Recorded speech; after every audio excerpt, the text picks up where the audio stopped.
Hello అండి, welcome to vintage spices. ఈరోజు నేను చికెన్ గోంగూర చేస్తున్నాను అండి. చాలా బాగుంటుందండి.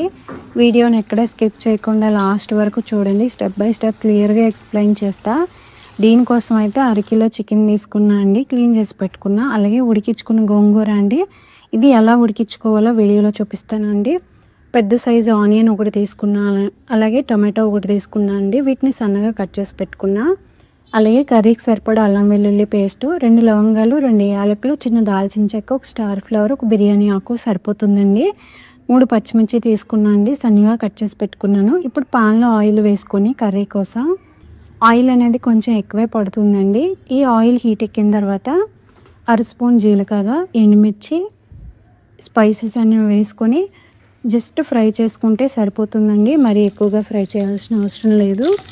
ఇందులోనే కట్ చేసి పెట్టుకున్న పచ్చిమిర్చి, ఆనియన్స్ వేసుకొని ఆనియన్స్ అనేవి కలర్ చేంజ్ అయ్యేంత వరకు కలుపుతూ ఫ్రై చేసుకోవాలండి.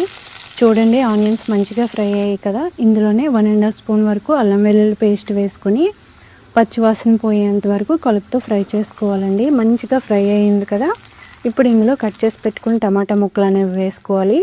ఈ టమాటా ముక్కల్లో ఒక 1/2 స్పూన్ వరకు పసుపు అనేది వేసుకొని ఈ ముక్కల్ని బాగా కలుపుతూ మెత్తగా మగ్గించుకోవాలండి.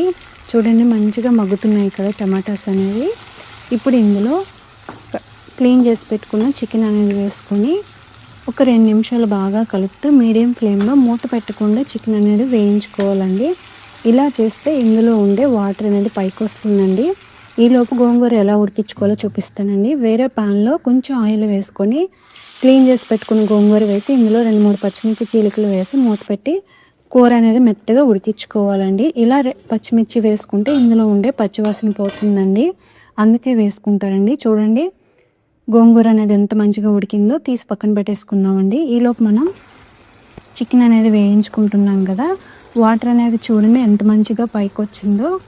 ఒకసారి బాగా కలిపి మూత పెట్టి ఆయిల్ పైకి తేలేంత వరకు మీడియం టు సిమ్ ఫ్లేమ్లో పెట్టుకొని చికెన్ అనేది మధ్య మధ్యలో కలుపుతూ ఉడికించుకోవాలండి. ఆల్మోస్ట్గా మనకి 60-70% చికెన్ అనేది ఉడికిపోయిందండి.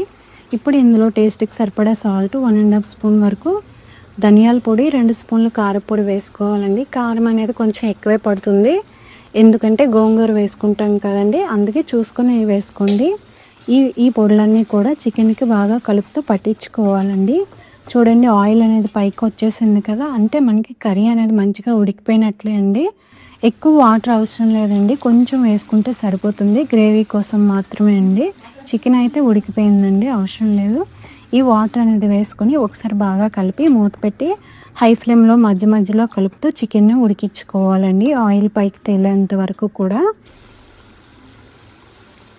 చికెన్ అనేది హెల్త్కి చాలా మంచిదండి. ప్రోటీన్ ఎక్కువ ఉంటుంది, ఫ్యాట్ తక్కువ ఉంటుంది, కనుక అందరూ హ్యాపీగా తినొచ్చండి. చూడండి, మంచిగా ఉడికింది కదా.